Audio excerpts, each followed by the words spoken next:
Hey, what's up, guys? Cheat meals, cheat meals. What are my thoughts about cheat meals? So, my wife and I went out to this restaurant last night, and yeah, we had drinks, we had dessert. It was good. I had bread, so it was fun. It was fun. So, and I was texting a very good friend of mine um, afterwards, and I was like, "Yeah, I got a cheat meal in." And they were like, "Me too." And I see a bunch of other people on Facebook posting their cheat meals. Here's my thought about cheat meals: it should only be a cheat meal. So I don't believe in cheat days because you could definitely, knock off your diet. And a person like me who loves to eat, who's addicted to food, I'll be honest, I could tear up some food. I could eat more than a few thousand over my caloric intake because junk food, I mean, if you'll be surprised how calorically dense certain foods are. So if I were to cheat the whole day, I could easily go over my calorie count by a few thousand because a lot of junk food, like for instance, even at one of the places I love to go to, Panera, some of their pastries are 400 calories themselves. I'm like, what? I found out that one of my the things I used to love to eat, Cinnabon, is like 700 calories. So there's a shitload of food out there that I love to eat that I could easily see myself sitting down and eating 1,000 calories. So what if I eat 1,000 calories over for breakfast, lunch, and dinner? I'm over my caloric intake by a few, like 2 or 3 thousand calories, and I'm not going to obtain my goal doing that.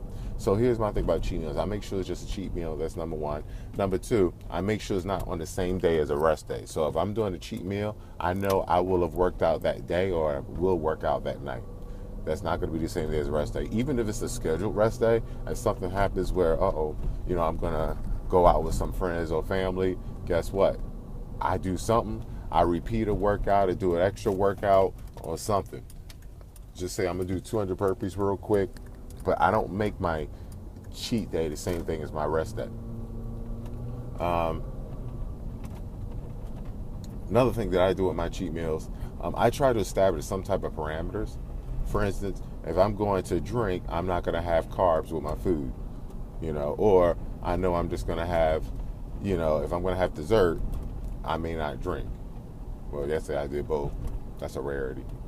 So if I try to establish some type of parameters, or I'm not going to have appetizer if I'm going to have dessert, like something simple, nothing too complex. Back in the day, child, I would have like an appetizer, the bread, and the food, and drinks, and dessert. It's still snack at night. So it's amazing. Another thing that I do is with my cheat meals, I make sure I eat light during the day. So if I know I'm going to go out that night and there's an event, my breakfast and lunch are very light, and I'm very light on snacks. So I might eat half of what I usually eat for breakfast and half what I usually eat for lunch. Like for instance, when I drink Shakeology, instead of doing Shakeology with the whey protein and a scoop of PB2, I might do just Shakeology on its own for breakfast, or skip breakfast and do lunch, um, or light breakfast, light lunch, little snack.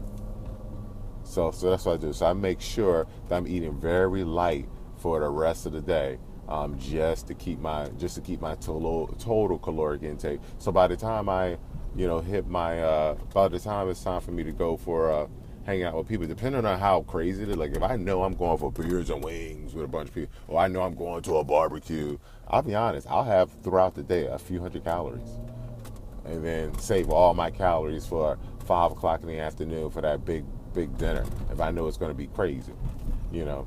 And don't think that that's too little. What people don't know is that I do intermittent fasting where, I may not, for instance, if my last meal is 7 o'clock at night, I may not eat the next day till 11. Like your body is capable of going long periods of time without eating. And sometimes I put that into practice big time, because what people don't understand is, and people say, oh yeah, you must eat. For you, for certain people, depending on how your body metabolizes things, or if you're an easy gainer or a hard gainer, um, if you're always, think about it, it makes sense. If you're always eating every 2 to 3 hours, always eating every 2 to 3 hours, you don't give your body a chance to go and tap into its fat stores and use your fat for energy. Don't get me wrong, it's difficult to do intermittent fasting and go long periods of time without eating. But intermittent fasting is what I do because I still keep my caloric intake high, about 3,000 calories. So I'm not telling you not to take in a lot of calories. Still take in the total amount of calories you need to take in, but put that window very short. And and with that short window, the rest of the time you're not eating, so you have your body tap into its stores. So if I know I'm gonna eat crazy, I make sure I'm very focused on my intermittent fasting that day and the day afterwards.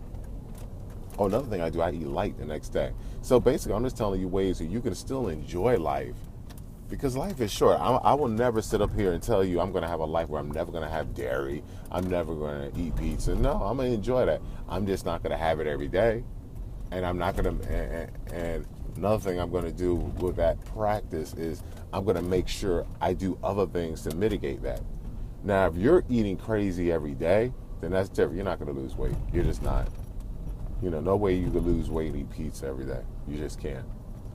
With the exception of certain people with certain genetics, is number one, and certain diseases, and number two, or people who really are in these high endurance sports where I know people who literally run 10 miles a day. That's the exception. Like if you're running 2 to 3 hours every single day, those people need to eat a crazy amount of food.